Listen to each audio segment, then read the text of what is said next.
তখন আমার আস্তানা জঙ্গলের ভিতর নদীর ধারের বাংলো।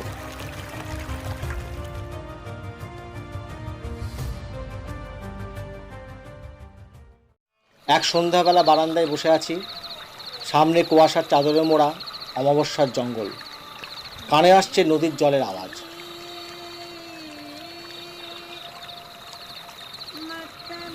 স্যার, আপনার কফি আর কফি রাখুন।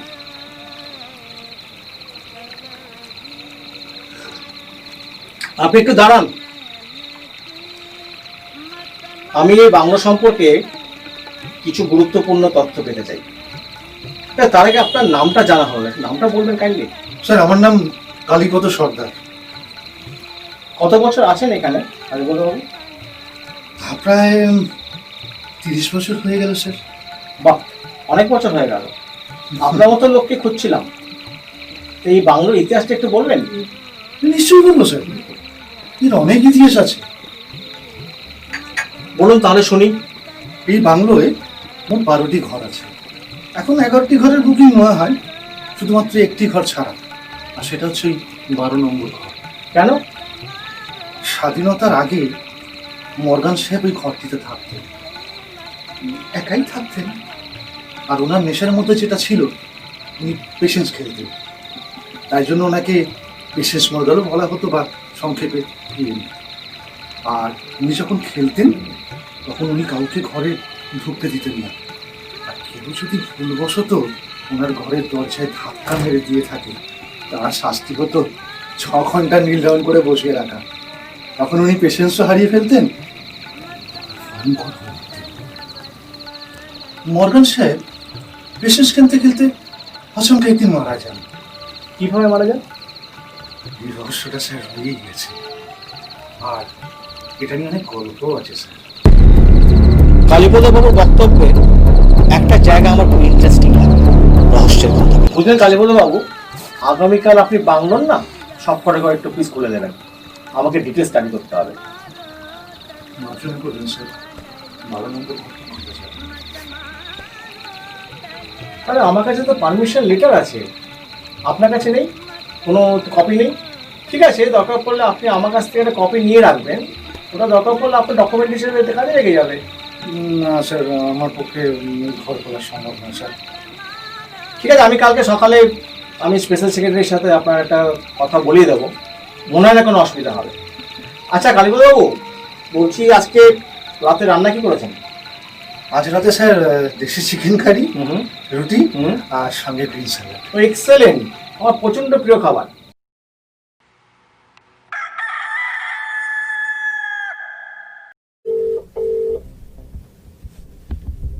হ্যালো সেক্রেটারি সাহেব, হ্যাঁ আমি দীপঙ্কর দাস কথা বলছিলাম। হ্যাঁ আমি বাংলাতে এসেছি, তো 12 নম্বর ঘরটা যদি আপনি একটু কাইন্ডলি বলে দেন আপনাদের কেয়ারটেকার কালীপদবাবুকে, তাহলে খুব ভালো হয়। আচ্ছা আমি ফোনটা দিচ্ছি আমি। ঠিক আছে কালীপদবাবু, ও কালীপদবাবু একটু এদিকে আসুন। হ্যাঁ বলুন স্যার। আপনি একটু কথা বলুন। হ্যালো, হ্যাঁ নমস্কার স্যার। হ্যাঁ কালীপদ বলছি। হ্যাঁ ভালো আছি স্যার, আপনি ভালো আছেন? আচ্ছা, হ্যাঁ হ্যাঁ স্যার, আপনি যখন বলছেন আমি নিশ্চয়ই স্যারকে 12 নম্বর ঘরটা খুলে দেখিয়ে দেবো। হ্যাঁ সমস্ত রকম সহযোগিতা করবো স্যার। হ্যাঁ স্যার নিশ্চয়ই। আচ্ছা স্যার, নমস্কার।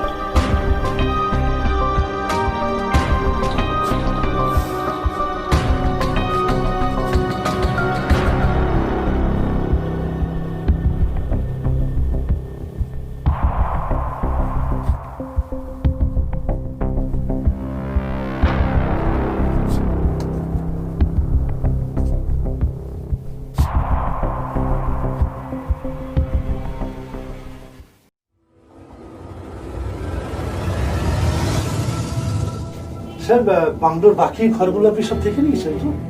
হ্যাঁ মোটামুটি দেখেছি, তবে আপনি আজকে রাত থেকে কিন্তু 12 নম্বর রুমে কিন্তু থাকবো। স্যার আজ রাতে অন্তত 12 নম্বর রুমে থাকবেন না। আমায় ক্ষমা করবেন স্যার, আমি অপারগ।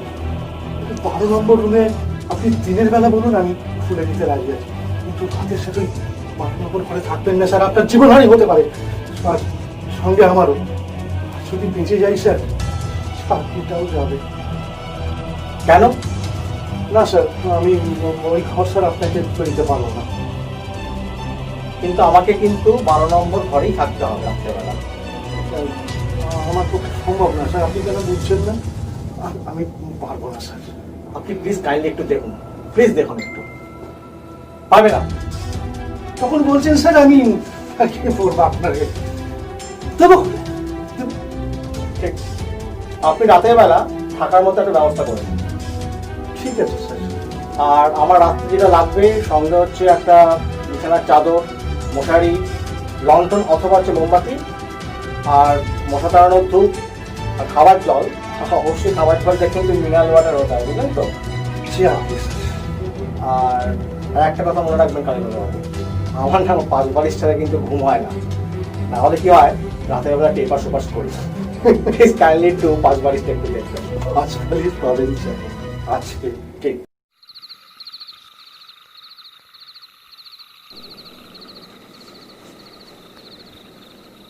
স্যার, হুম, আপনি যা যা কিছু চেয়েছিলেন ওই 12 নম্বর রুমে স্যার সব কিছু আমি রেখে দিয়েছি। ঠিক আছে। তো স্যার আসুন আপনাকে 12 নম্বর রুমটা দেখিয়ে দিই। ঠিক, চলুন, আসুন।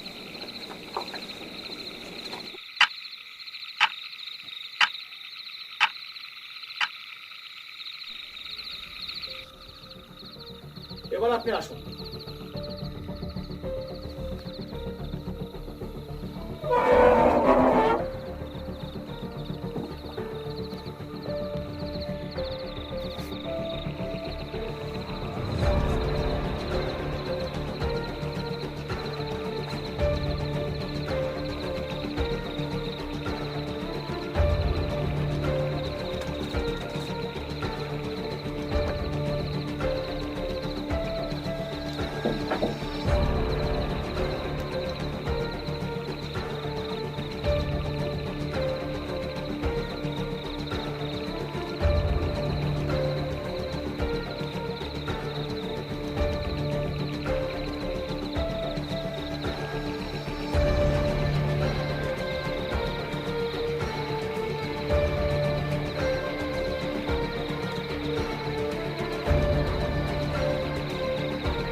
পেশেন্স খেলা অত সহজ খেলা নয় ইয়াং বয়, এর জন্য পেশেন্স লাগে।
আপনি?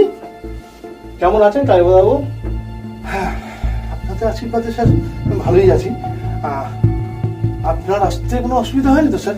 না না, আমার কোনো অসুবিধা হয়নি। আপনার শরীর ভালো আছে তো?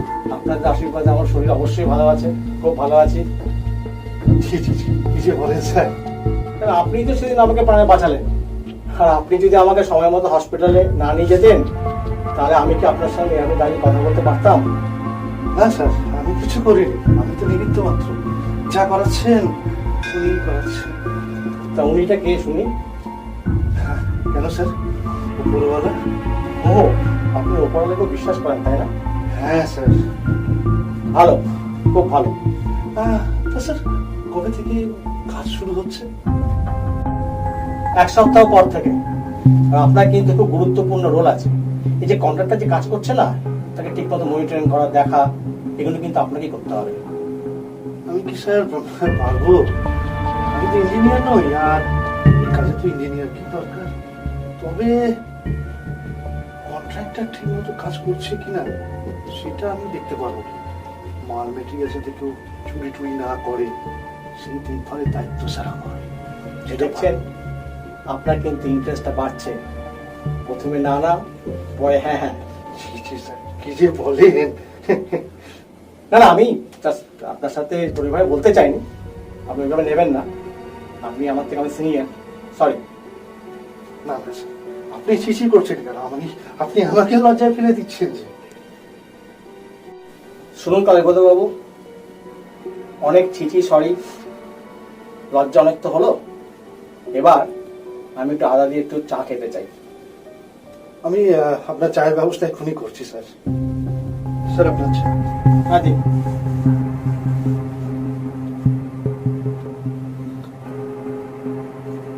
আচ্ছা কালীপদবাবু, আমি একটা বিশ্রাম নেব। আপনি আমার জন্য কোন রুমটা রেখেছেন? স্যার আপনার জন্য 10 নম্বর ঘরের ব্যবস্থা করেছি। তবে যদি দেখতে চান আমি দেখাতে পারি। চলুন।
তদন্তের স্বার্থে আমি আর মিস্টার মুখার্জি সমস্তিপুর রওনা দিলাম।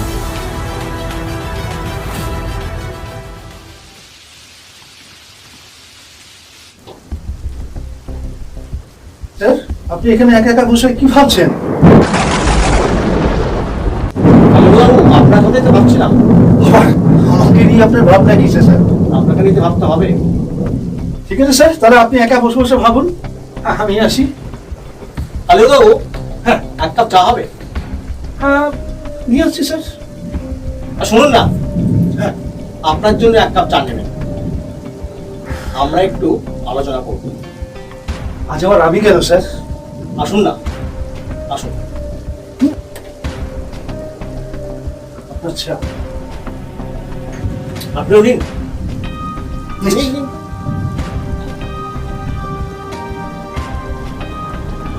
বসুন। না স্যার আমি ঠিক আছে। কেন, বসুন, কোনো অসুবিধা নেই, বসুন বসুন বসুন। বলছেন? হ্যাঁ বসুন, বসি তাহলে। নিশ্চয়ই। কালীবাবু, এবার আপনি আপনার সম্পর্কে কিছু বলুন। আমার সম্পর্কে আর কি বলবো স্যার? বলুন না, একটু শুনতে চাই আর জানতেও চাই আপনার সম্পর্কে। স্যার এতদিন তো আপনি আলোচনা শুরু করেছেন, আর আমি শুনেছি। আজ আমি বলবো আপনি শুনবেন। শুনবো। আপনি কি স্যার ইঞ্জিনিয়ার না গোয়েন্দা? বেশ কিছুদিন ধরে দেখছি আপনি এদিক ওদিক যাচ্ছেন, এদিক সেদিক যাচ্ছেন, একে তাকে জিজ্ঞাসাও করছেন। এসবের মানে কি? কালীপদ বাবু, আমি স্থপতি, আমি টিকটিকি নই। আমি স্যার আমার সাথে বুঝি না। আপনি যখন সত্যি সত্যি কাজ করবেন নাকি এইসব করবেন? হ্যাঁ, সেরকমই তো কথা আছে, আর কাজ খুব শীঘ্র শুরু হবে। আর আপনি তো থাকছেন। আমি থাকি বা না থাকি, আপনি এই কাজ না করলে ভালো হয়। আমি সেই কাজ হোক, কিন্তু আপনি এই কাজের সঙ্গে যুক্ত থাকবেন না। কেন? আমি তো থাকবোই। অত কেন কোনো বই ফেরত দেওয়া যাবে না। এই তো আপনার স্বরূপ আস্তে আস্তে প্রকাশ পাচ্ছে কালীপদ বাবু। ও, আপনি তো পড়েছেন, আপনি সমস্তপুরের বাসিন্দা, ঠিক তাই তো? আপনি আপনার বউকে পুড়িয়ে মেরেছেন, আপনি দুটো খুন করেছেন, আর আপনি আপনার ক্ষমতা বলে পুরো কেসটাই ধামাচাপা করেছেন। কিন্তু এখন আবার ইনভেস্টিগেশন শুরু হয়েছে কালীপদ বাবু। না, আমি বিশ্বাস করি না। কে কে কে এই হরি সিং? আমি আমি আমি কালীপদ সর্দার। হ্যাঁ, আমি কালীপদ সর্দার। দেখুন তো চিনতে পারেন কিনা, চিনতে পারছেন?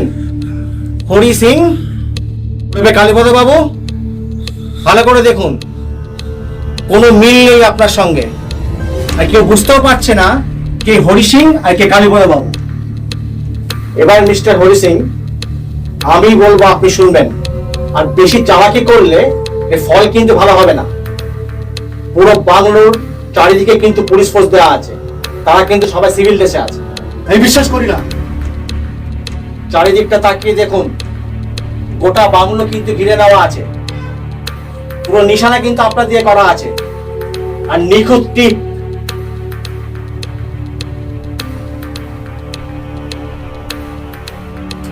আসলে হরিবাবু, আপনি এই বাংলোতে 30 বছর আছেন, খুব ভালো বাংলা বলেন, যার ফলে কারোরই কোনো অসুবিধা হয়নি আপনাকে বুঝতে। আর আপনি আমার সম্পর্কে অনেক কিছু খোঁজ খবর নিয়েছেন, তাই তো? আমি কি, কেন, কোথায় থাকি, কেন এসেছি এখানে। আপনি না এখানে একটা মৌরসি পাট্টা কেটে বসে আছেন, আর যেহেতু এখানে একটা রিনোভেশনের কাজ হবে আর প্রচুর কোটি টাকা ইনভলভমেন্ট আছে, আপনি চাননি আমি এই কাজের সাথে যুক্ত হই, মানে ওই কোনো সুপারভিশন করি। তাতে আপনার মৌরসি পাট্টা ভেঙে যাবে আর আপনার স্বার্থসিদ্ধি হবে না। আর আপনার এই যে 12 নম্বর ঘরের যে গল্পটা বানিয়েছেন না, সেটা কিন্তু সবাইকে ভয় পাওয়ানোর জন্য একটা বেসিক্যালি একটা গল্প। আমি জানি না আমি কত লোককে এভাবে আপনি ভয় পাইয়েছেন, আমি কিন্তু ধরে ফেলেছি। ও আমি আরো আপনাকে বলছি, মর্গান সাহেব কিন্তু নিপাট ভদ্রলোক ছিলেন। উনি তাস খেলতেন ঠিকই, কিন্তু উনি তাস খেলতে খেলতে মারা যাননি। আর উনি কোনোদিন কাউকে নীল ডাউন করে কাউকে শাস্তিও দেননি, আপনারা বানিয়েছেন। আর মর্গান সাহেবের মৃত্যুটা কিন্তু অস্বাভাবিক ছিল না, তার বয়সজনিত কারণেই তিনি স্বাভাবিক মৃত্যু হয়। আপনিই কিন্তু মর্গান সাহেবকে শয়তানের আসনে বসিয়েছেন, কি তাই তো? ঠিক বলছি তো? কি হরিবাবু, কথা বলুন। Mister Mukherjee, just 5 minute. আরে মিস্টার চতুর্বেদী, আসুন আসুন আসুন আসুন। ইনি হচ্ছেন মিস্টার চতুর্বেদী, সমস্তিপুর থানার ওসি। ইনি হচ্ছেন মিস্টার রায়, জয়েন্ট সেক্রেটারি। ইনি হচ্ছেন মিস্টার মুখার্জি, লোকাল থানার ওসি। আর এনার কথা আমি কি বলবো, যত না বলা যায় ততই ভালো। মিস্টার মুখার্জি, এবার 12 নম্বর ঘরের রহস্যটা এবার 12 নম্বর ঘরে গিয়েই শুনবেন। চলুন চলুন।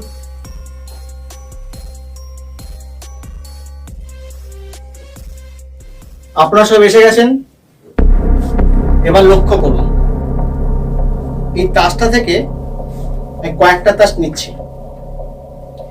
এই তাসটা কিন্তু বিশেষ ধরনের তাস। এই তাসটি হরি সিং, কালীপদ বাবু এখন যিনি, তিনি বিহারের সমস্তিপুর থেকে তাসটা স্পেশাল অর্ডার দিয়ে বানিয়ে নিয়ে এসেছিল। এই তাসে কিন্তু ম্যাগনেট আছে। এবার আরো ভালো করে লক্ষ্য করুন, এই তাসটি আমি ওপরে সিলিং এর দিকে ছুড়বো। এই ছুড়লাম, পরেরটা ছুটছি, তারপরেরটা। লক্ষ্য করুন, একটাও কিন্তু নিচে নেমে এলো না, সবকটা তাস কিন্তু সিলিং আটকে আছে, সিলিং এ লোহা আছে। আশা করি আপনারা বুঝতে পারছেন, তাসে ম্যাগনেট, উপরে লোহা আটকে গেছে। তার মানে কি, এবার যদি লক্ষ্য করেন, এই তাসের যে আটকানো ছবিগুলো দেখবেন, মর্গান সাহেবের ছবির ফ্রেমে প্রতিবিম্ব দেখতে পাচ্ছেন, মনে হচ্ছে কি শূন্যে ঝুলছে।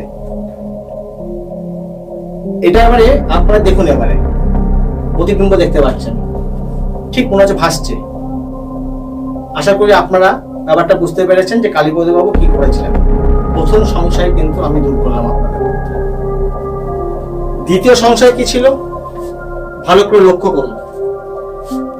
মর্গান সাহেব কিন্তু সোজা আমার চোখের দিকে তাকিয়ে আছে।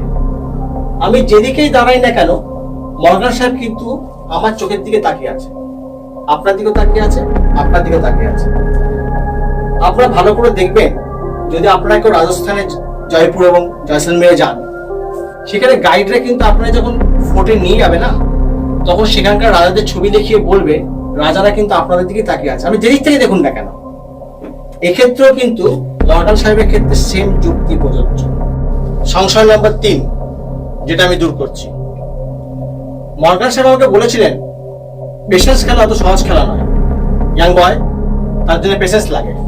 কি কালীপদ বাবু ঠিক বলছি তো? মর্গান সাহেব কি করে এই কথাটা আমাকে বলতে পারেন? কারণ ওনার তো কোনো এক্সিস্টেন্স নেই, উনি তো মারা গেছেন। যে কেউ ভয় পেতে পারে, আমিও ভয় পেয়েছিলাম। এবার ভালো করে লক্ষ্য করুন, এই আমি মর্গান সাহেবের ফ্রেমটা তুলে ধরছি, ভালো করে লক্ষ্য করুন।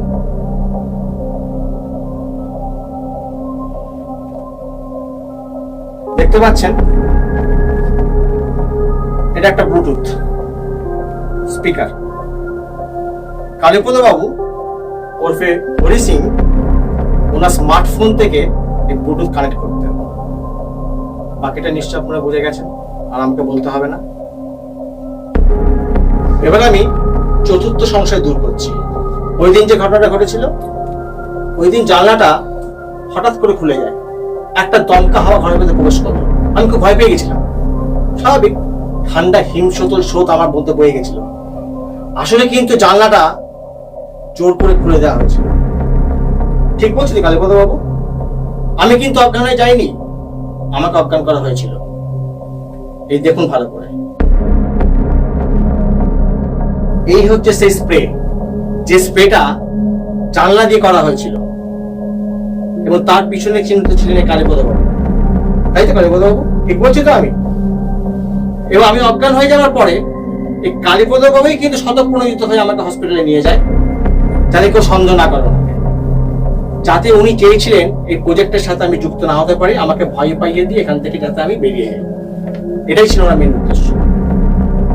দেখি কালীপদ বাবু, আপনি তো ঘামছেন।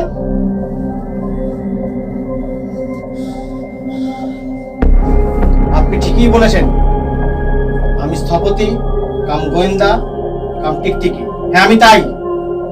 Mister Mukherjee, mister Chaturvedi, mister Roy, আপনাদের যদি কিছু বলার থাকে আপনারা বলতে পারেন, আমার বলা আপাতত শেষ।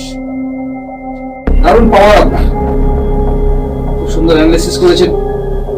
যাক ভালো, একটা দাগি আসামি আমাদের এলাকায় ছিল, আমরাও জানতে পারিনি কি করেছেন। Thank you. Many many thanks mister Das. ये हरी सिंह और पे कालीपदो ये बहुत दागी आसामी है, इसको हम लोग ढूंढ रहे हैं। Thank you very much, again congratulation. Mister Das, I am sure এই কাজটা ঠিক উঠে যাবে। তবে আপনারাও আমাকে খুব হেল্প করেছেন, বিশেষ করে মিস্টার মুখার্জির কথা আমাকে বলতেই হবে। যখনই বলেছি তখনই আমাকে হেল্প করেছেন। আর মিস্টার চতুর্বেদী, আপনি অত দূর থেকে এসেছেন সাহায্য করার জন্য, I am very much grateful to you. আর স্যার, আপনাকে কিছু বলার নেই, আপনি খুব আমাকে সাহায্য করেছেন, এখনো করছেন। কাজটা আমি অবশ্যই নামাবো, এবং আমি সবসময় একটা কথা বিশ্বাস করি, টিম ওয়ার্কে।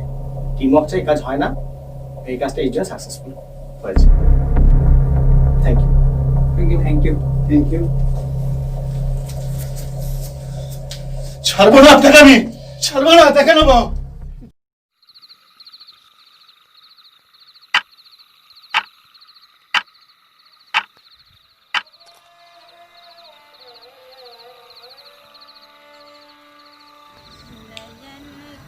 আজ আর ঘরের ভেতরে ঢুকবো না, ভাবছি বাকি রাতটা এই ইজি চেয়ারে বসেই কাটিয়ে দেবো।